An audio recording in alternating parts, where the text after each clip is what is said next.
everybody, and welcome to the Theatre Pitch podcast. I'm Jem, this is Sean. Hello, Gemma.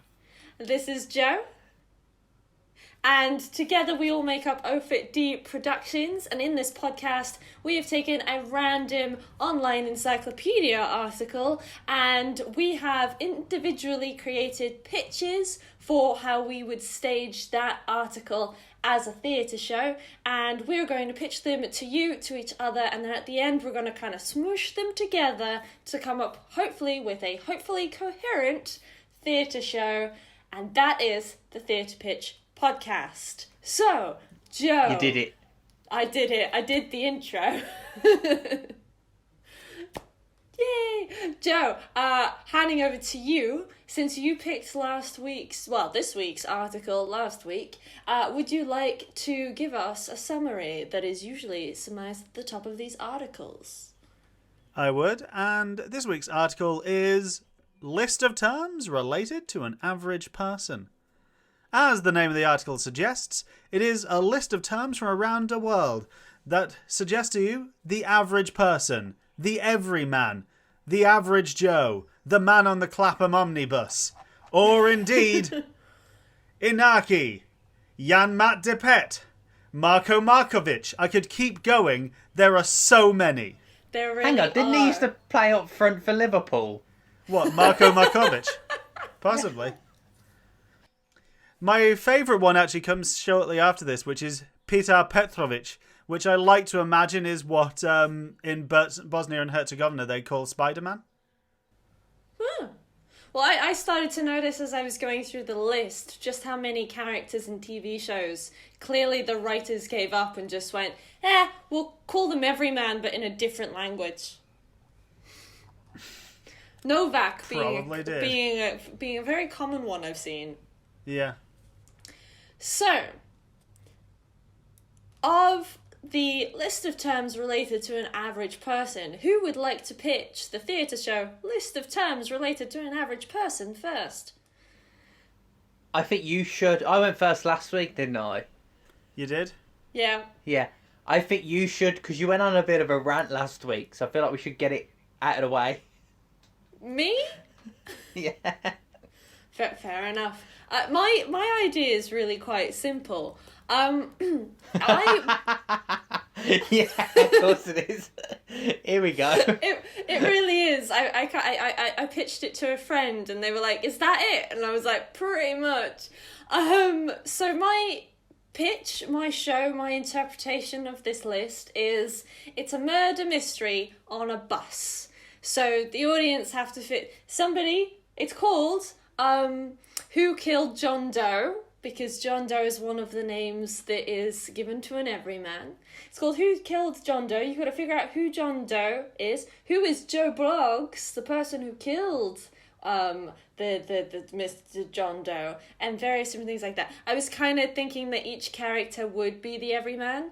This is coming from, and I genuinely found it entertaining. So, in this article, there is a list of unsorted names. And one of them, well, two of them, they mean the same thing. The first one is the man on the Clapham Omnibus, which is, in English lore, I'm going to read it out, is a hypothetical, ordinary and reasonable person used by courts in English law where it is necessary to decide whether a party has acted as a reasonable person would.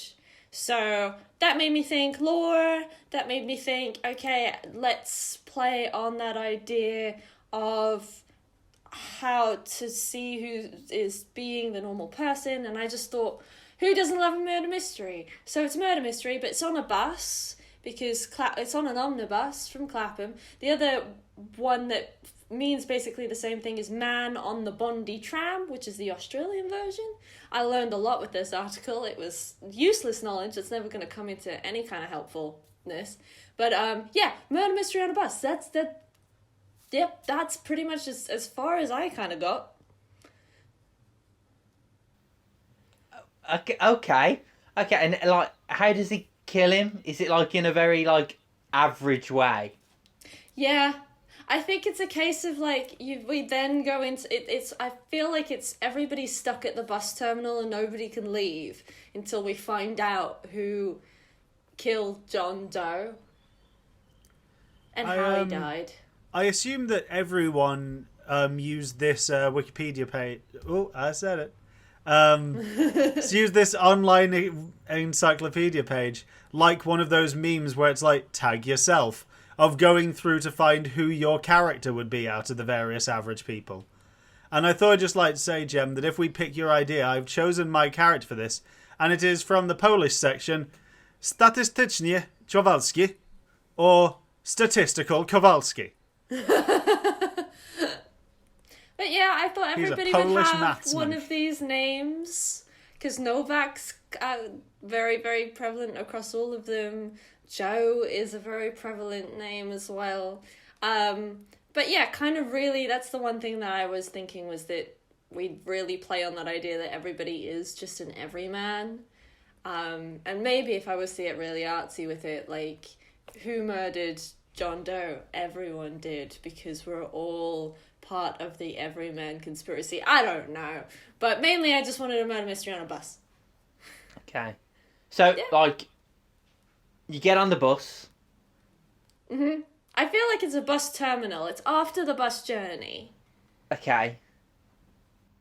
And then, as the audience member, you've got the bus terminal, or at least part of the bus terminal, and there is the news that somebody was found in, I don't know, the luggage section, and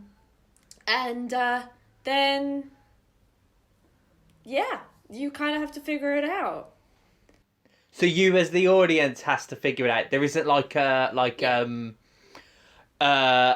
little old lady who's trying to like sort everything out, or a group of teenagers with a dog trying to solve it. No. You're the person. The audience, yeah. You have to wear a short purple skirt and figure it out, yeah. Okay. Mm-hmm. And then Joe will be there like, my glasses, I can't find them. According to my calculations, the murderer was... Yeah. And then you can walk around the bus. You can go on the bus. I think you can walk around the bus station. You go and you find the clues, and the clues tell you more. Maybe it's more of an installation than a theatre performance, but you've got a couple of people planted in the audience that are performers. You know, you've got the detective, you've got the bus driver, you've got the creepy little girl who sat in the back the whole time. We weren't going to be the bus driver, because he was driving the bus. No, but he's got the best alibi. You never know. He is also the one that loads all the baggage. So, how did he not know that there was a dead person there? Oh, so is this like a coach? So now when you said bus, I'm thinking like you're at the bus stop. You've jumped on for a couple of stops and there's a murder. But no, this is like a mega bus to Swansea. Yeah. Can I make one suggestion which I think could make this pretty interesting? What if we made this bus a Jack the Ripper tour? Okay, that could be quite fun. And we had murders happen at every location on the Jack the Ripper tour. I'm not murdering audience members, Joe. And what's that got to do with average Joes? Yeah. Are all of the victims called Joe? I mean, I'm not saying I'm going to die multiple times, but perhaps. Yeah, so that's my idea. I was very excited by it. So, Sean, you next. I like your idea, Jen. Thank you. So at first I thought I'd nailed this. I thought, I'm gonna make. So this is what I was thinking before I realised it was a bad idea. So I was thinking, it could be like an Edinburgh Fringe show, and I was basically thinking a sketch show based around average Joes of different nationalities, and then I realised that'd be crap, and also it could be like a bit problematic. It also sounds like it exists just because Edinburgh Fringe. It also sounds like it was very popular in the 70s.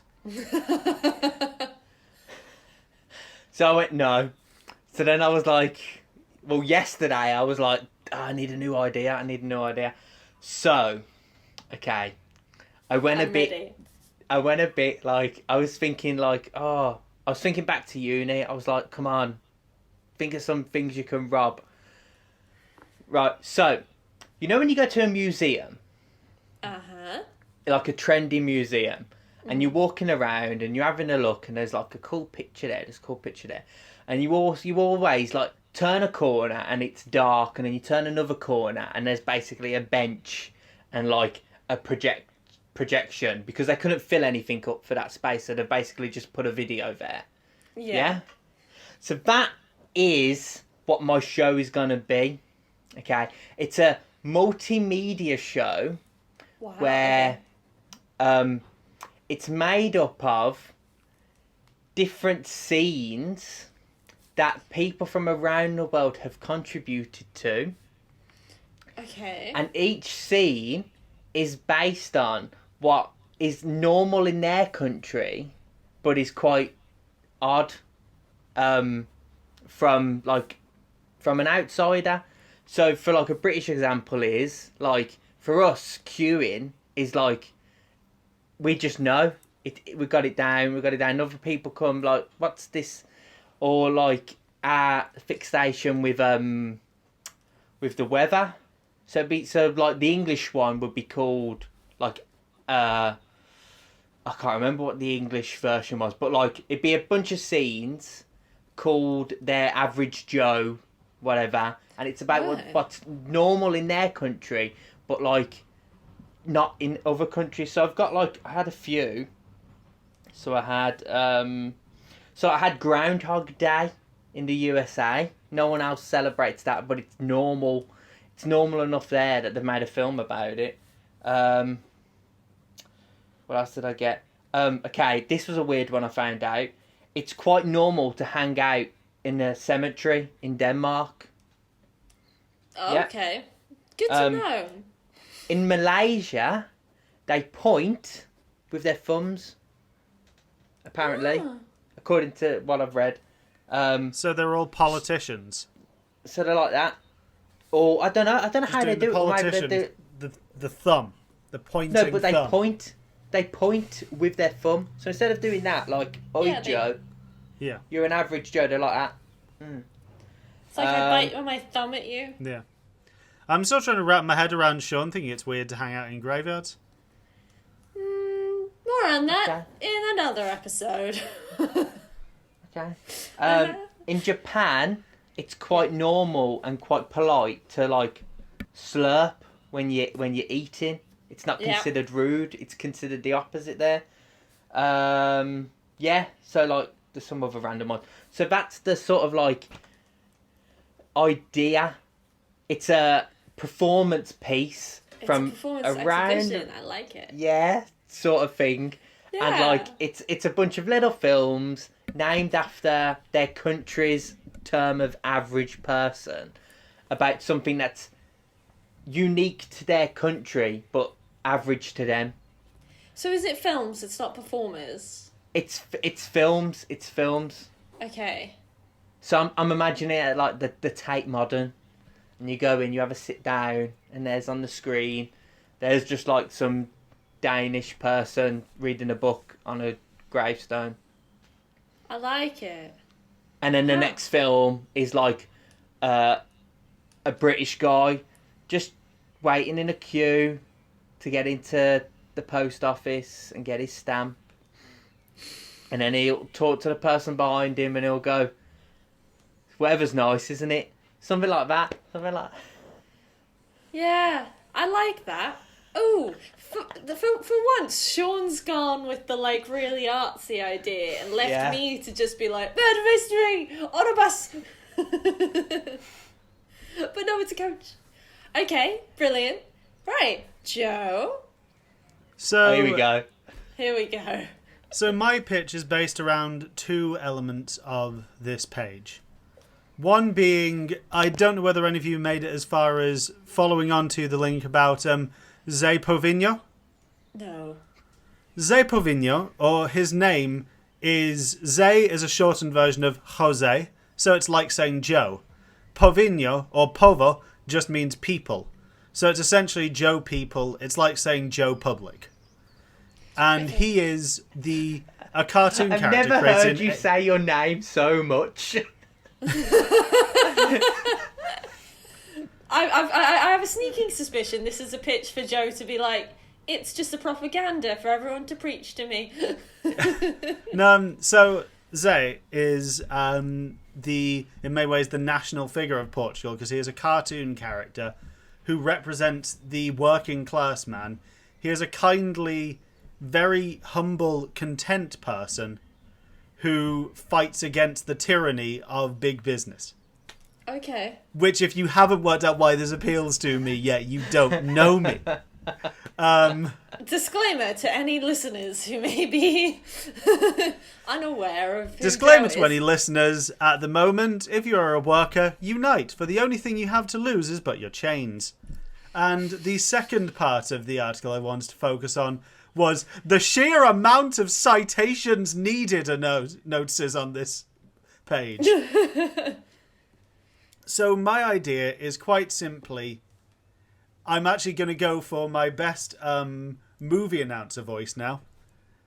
In a world where everyone strives for excellence, one man dares to be okay.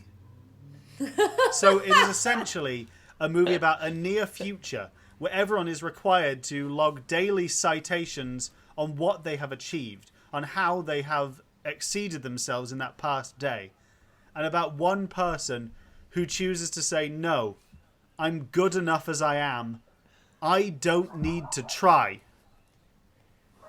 And it is essentially about fighting against tyranny purely by the act of being happy with your existence and not feeling that you need to try and strive to be better, because ultimately striving to be better will have to come at someone else's expense. Even if that other self is your previous self. Exactly. So Okay. it is about the simple, selfless act of being happy with your lot in life.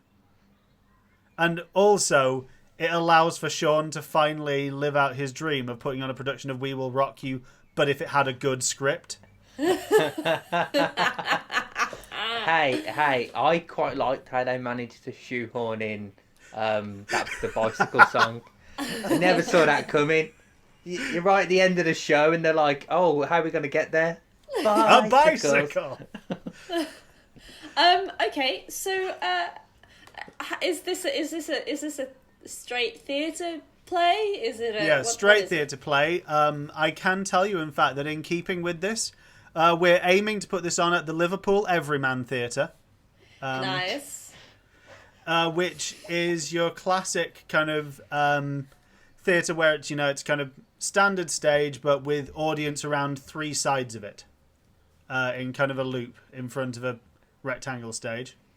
Come on, I know my theatre terms. You know what it's called. Come on, you can do it. I don't know. I'm going to go for half round.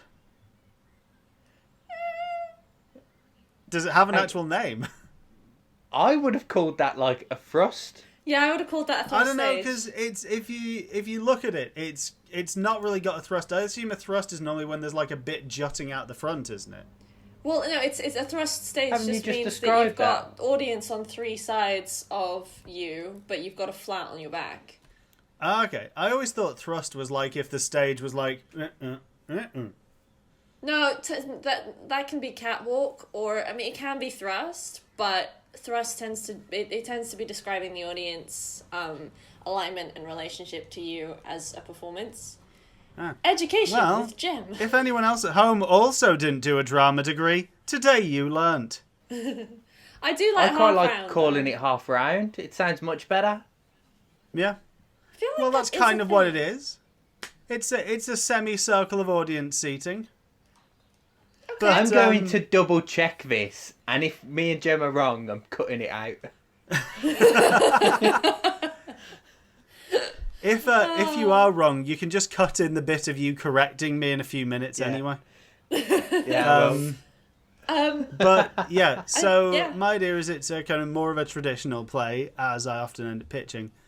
But the idea is to essentially present it as something of a satirical comedy about... Also, it's partially inspired by kind of...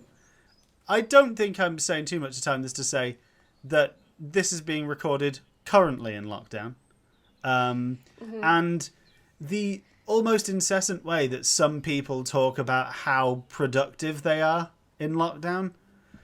And being like, oh, today I got up at 6. I went for a run for 2.5 hours. I then ate half a chicken before painting 3 paintings, raising a dog, growing a tree, and then I had lunch. And then I lied to everybody about how I did all of those things when I woke up 5 minutes ago. Exactly. And it's just about how maybe we don't need to be productive. Maybe it's more about do what you can, do it well, and be happy with it if you've achieved something yourself. Don't seek gratification from everyone else liking your photo of you managing to finally produce the perfect sourdough starter. You know, if the bread's good, the bread's good. The bread doesn't need to be photographed to be good. If the bread is edible, the bread is good. Yeah. I quite like your idea, Joe. It's got a sort of, like, opposite to, like, 1984 or, you know, like the Matrix sort of things where, like, you don't want to be in the same mindset of everyone else. Yeah. You just want to, like, let them crack on. It's sort of like it's a lazy man's Matrix. Yeah. But yeah, I know, but I'm quite happy. Chilling here. Yeah, it's like I don't want to present a dystopian vision of the future. More it's kind of like just saying the future's kind of the same as now, but everything's a bit shinier. Fair enough. Okay, so I have no idea how we're going to mix these 3 ideas. So we've got a murder mystery on a bus, a multimedia performance exhibition about the normality in every man of the world, and we've got a straight up traditional play that is a satirical comedy about being in the future where everything has to be excellent and you choosing to just be happy with your lot in life. So how are we going to merge these 3 things together? Because at this point in the podcast, we have a list of things we have to go through to fill in and figure out what we need to get in the show. That didn't come out in any of the way that I needed it to be, but essentially we've got to figure out what the story is, what the style of the show is, the stage setup, the set, the actors, and any other needs. So let's start with story. I think I know how to merge them. Go. I know. I have an idea as well, but I'm going to let Sean pitch first. I have half an idea. Sean, go. I feel like we should merge mine and Joe's. Sorry, Jem. See, I feel like we should merge Sean and mine. Well, I feel like we should merge mine, Sean, and Jem's. Okay, let's start with Sean, then I'll do mine, and then Joe seems to have the key. Right, Sean. Right, I feel like we should turn my big installation piece into the world Joe is describing, the world he wants, and the audience is that every man that he wants his story to be centered around, and their job is to get to... Have you seen that Christian Bale film where he's in basically... Oh, what's it called? What happens? Where he's in a dystopia future. Equilibrium. And he's trying to get Cruise. That's not Tom Cruise. No, that's Minority Report. I'm thinking Minority Report, sorry. And the aim of that is he tries to get to the office, and then he gets there and there's a big screen and like the face isn't really the face. That's the goal of the audience member. They get there, and once they get there, it's my video. Okay, cool. Yep. My idea was to do that. Sean's multimedia exhibition idea, but in every man there is clues in each film as to one of these people murdered someone. So who is that person? And you've kind of, at the end of the exhibition... Sean's reaction Who says, wronged you this week, Gemma? I don't know. I seem to have lost all kind of theatrical elegance that I ever gained. I just want to kill someone in the show. I just want death and murder.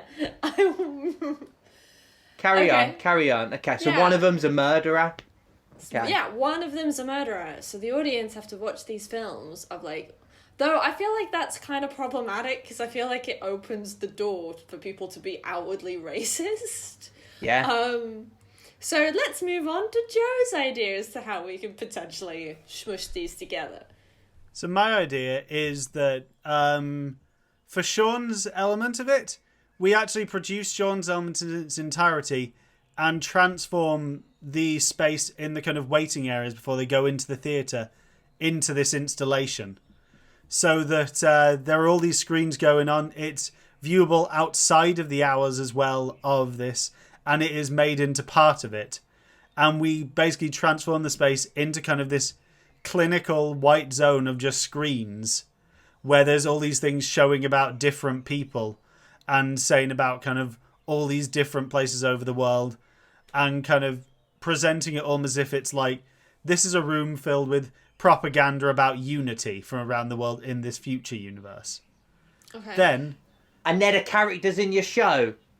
yeah, the characters that come into the show, but the idea I'm bringing yours in with, Jem, is this is the motivating, this is the call to action for our hero in the play, because he is, in this instance, a bus driver. And Okay. a murder happens on his bus. He is just trying to do his day's job and get it so the police can get there to try and solve the murder. But everyone in this society is so determined to make everything about them that there's people trying to solve the murder despite not being from the police who keep contaminating the crime scene. There's loads of people talking on the bus about doing like blogs of like, hey guys, so someone died in a bus like right over there, you can see the body, and this just makes me really think, you know, and everyone's making it about them. And this just makes him think, Christ, you're all so insufferable. Why can't you just be happy with your life? Get off your phones, do something for yourself. Oh my goodness, it's Don't Fuck With Cats without the Netflix spin. It's fantastic. I am really- amazed that Joe has just put all three together.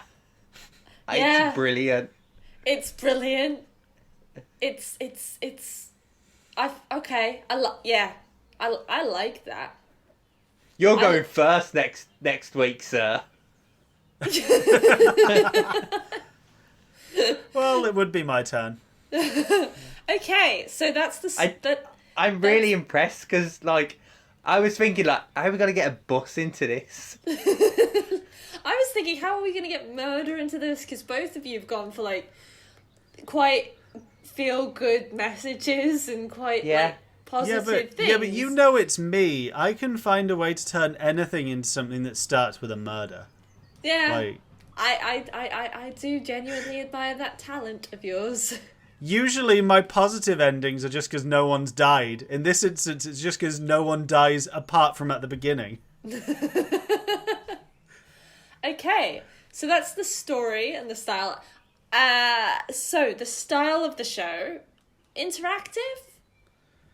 It sounds like it lends to interactivity.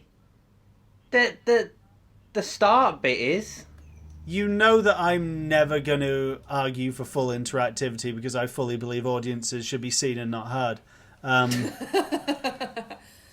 I suppose you could follow the characters on... If they're, like, live tweeting or Instagramming, like, the death scene, maybe you could have that as, like, a live Instagram that's feed. quite interesting that you can do, like, a that secondary... supporting thing with the Twitter, with everything like that as an interactive. But if you want to just sit and watch this investigation unfold, you can. Yeah. Actually, that would be pretty fun to have like if we're just spitballing this one, a dedicated app which is just basically the social media stream from this future universe, so that you could have kind of like, there are times when videos come up on the screen on stage, but you can also be watching it on your phone, and you can be like chatting to various characters from it specifically, and they're in like public messaging. I'm seeing those sort of on each side of the stage, those long rectangular screens that they tend to use for opera to bring up the lyrics, or at least the translation of the lyrics. But there you've got that constant feed of each of these different streams. I do want to make one thing clear, though. If we go down this route, we're not allowing picture messaging from the audience. I don't want to find out that someone's in the audience taking dick pics. No. Because someone will try it. I would find that, like, really... Well, I say I would. What's that show called? Dear Evan Hansen. Uh-huh. Oh, yeah. They basically have that. And it's like the most distracting How about this? thing. We do ever. this, and it happens for the first like 10 minutes of the play while this is going on, and then he's had so much of enough of it that like the first act he has of Defiance is he smashes the screen, and the feed goes dead from there. Yeah. So it's just a thing to kind of overwhelm people at the beginning, and then he's like, "This is just getting in the way of things." No. I'm going off the grid. I like the idea that people can still continue on their phone if they want to. Okay. So that's the story and the style. So it's a thrust stage. Half round. Half round. We're going for a half round stage. Round. I'll also accept it being called a short round in tribute to the greatest Indiana Jones character. Indeed. Okay. So the set design and the design of the show. I think Joe summed it up. Like, get some nice stuff. You could have the bus. Yeah. I think have the bus there. It's there. Yeah. I think it's your standard set. I think it's like we'll What just if we go had for the it. bus made out of a pull-out piece of metal scaffolding? Oh. It's a metal scaffolding, but with a bit of wood, a bit of painted wood, and with a window, and you're there with like a little round bit of paper. Oh, there's been a murder. This is how we get it to the stage where it has the budget big enough to smash screens all the time. This is the budget version. This is the fringe version. Yeah. Scaffolding and a piece of cardboard. You just change the background to like smash. Everyone knows that trick, Gemma. You can just get an app for that so it looks smashed. Or go full Buzzcocks and smash the screen, Sean. Commit. Yeah, so we want danger. We want people to be sat in a splash zone that they're like, oh, when's the liquid coming? And we're like, psych, it's glass. Glass. We want the actors to be in real danger where they have to remember to let go of the metal pole of the microphone stand before it electrocutes them. I'm just saying, Sean, Jem's normally the one reminding us about health and safety. Take the moment where she's letting us break glass on stage each night. What has happened this week? Joe's given wonderful, moral stories. Sean's doing elegant exhibitions, and I'm like, let's kill people on a bus. Yeah. Yeah. You've been very morbid these last two, podcasts. Yeah. I feel okay. You need to focus on something bright next week. The next one, I will make it bright and shiny. I will make it full of fairy and magic. Think of rainbows and unicorns, and waterfalls, and some other happy stuff. By the way, if it's not clear, just so that I can keep to my own personal stereotype, yes, I hear Jose. He is the union rep for the bus drivers of this city. Fantastic. That doesn't suit his character, though. It doesn't. Well, that's the problem. He's forced into this position that he is unhappy with being thrust into this spotlight. So he essentially tries to ignite a revolution but so that he doesn't have to be the one to lead the revolution. Very, very clever. So, cast-wise, we've got our lead character, and then, what, 5, 6, 40? It's gonna be like the cast of Community. It's gonna have like it's gonna be so mixed. Like it's gonna have someone from every community because it's the future, and it's gonna be like we're all together. It's gonna be like the bridge of Star Trek. Yeah, I will be so honest. many boxes. There was part of me was very tempted early on with this to pitch, what if we did a show with a cast of 195 people, one from every country in the world? I mean, one of my early pitches was it's 3 drama students stood on a stage wearing all blacks, just saying names, and that's it. And they're calling it You did art. that at university? I'm pretty sure I did do a play. I've also seen that show more than once, and every time it's bad. I remember being sat in a Shakespeare thing with you, and you basically just did that, but instead of saying the words, you basically wrote it on people. And I was sat there like, is this the thing? Oh my goodness. Is this the thing? No, you know what that was? I had worked so hard on a monologue from not 10 Things I Hate About You, Taming of the Shrew. I'd worked so hard on the final monologue. Because they're the same. Yeah, To be fair, they are. They are. 10 Things I Hate About You was Mummified's version of Taming of the Shrew. Fun facts. She's the man, 12th Night. Yeah. Othello. I can keep this going. You know, it's just reminded me. Taming of the Shrew. How about Taming of the Clueless? Oh! Side note, my absolute favourite thing that ever happened with secondary school Amdram stuff was one time there was like a festival of condensed Shakespeare plays in Birmingham. And there was one group that were doing the Taming of the Shrew. And it started with all of the characters walking around on stage, just walking in a circle going, the Taming of the Shrew. The Taming of the Shrew. The Taming of the Shrew. And this went on for like a minute. They had a half an hour running time. Wow.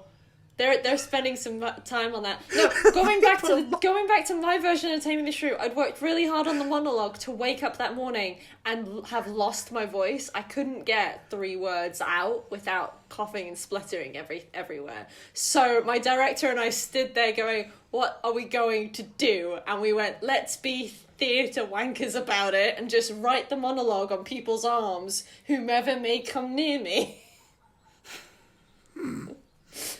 Yeah, and then we problem solved. We problem solved. I have so many memories like that at university. Yeah. Okay. To get back to this, so the cast is very diverse. I'm sorry that I've took us on a tangent. I'm sorry about that, but I just when you described it, I was like, don't say that as a joke, Jim, because you've done that. I did that when I was a drama student, so I had full rights to do that. Now, as a theatre professional, we avoid those ideas. So, cast-wise, diverse, and I think a medium-sized cast, yeah? Not like I like big Joe's calls. idea of one person from every country in the world. I mean, that would be grand, but like, I don't think this kind of show merits a 195 cast. I wonder what the bows to be like the Carol Olympics. Churchill's Love and Information times nearly 2, Sean. I like the way, for anybody who's just listening to this, Sean has reached behind him into his pool of scripts, which is the second time tonight, and he's pulled out the script because Sean is a prepared theatre nerd. Love and Information. Okay, any other needs that we need for this show? A lot of TVs, apparently. Yeah, lots of Yeah. TVs. Sponsorship TV. deal with Sony. If only we knew somebody used to work for them. So yeah, I mean, one of the things that for people who don't make theatre, and if you don't make theatre and you've made it this far into the podcast, bless you. That sometimes you have to sit there and go, how can we actually facilitate what we're doing? And if you want to smash screens over in today's day, you need a connect.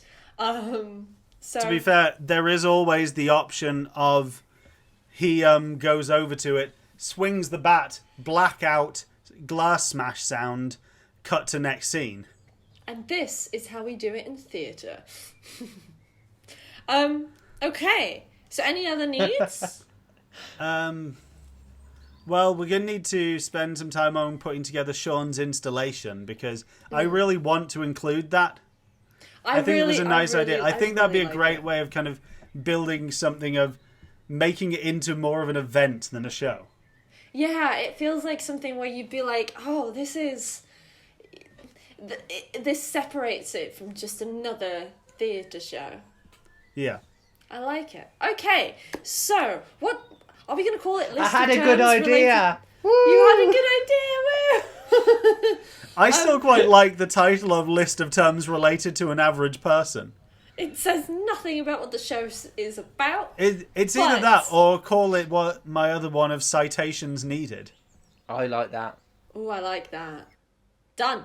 Right, so thank you for listening to the Theatre Pitch podcast. We have come up with the show Citations Needed as presented by Outfit D Productions. It is a multimedia installation leading to a performance about a man living in a futuristic society where excellence is the standards, and he is deciding that that averageness is his standards, and he must solve a murder on a bus where everybody is making the murder about themselves. It is a normal in a theatre in the Liverpool Everyman Theatre. We up for that? Yeah. Yeah. Yeah, Cool. Liverpool's nice. The Liverpool Everyman Theatre is staging It's this a on a beautiful thrust theatre. stage with a bus on stage, medium-sized cast, and plenty of TVs for us to smash or theatre smash. So, that has been Citations Needed by OFITD Productions. I have been Jem, and who's picking the subject for next week? I Who's am. gonna press I'm random? I've got my tablet ready to like do it. Okay, Are you right, ready? Sean, So what? drum roll. While I hang on. All right. So all while right. I get up Wikipedia, I'm just going to remind everyone that you can follow Ofoot D Productions on Instagram, Twitter, Facebook, YouTube are all there, and then you can follow me as well at Still Shawnee B. You can follow Joe at Not Joe Ronchka, NOTJOERACZKA. Don't bother looking at my Instagram, it's bad.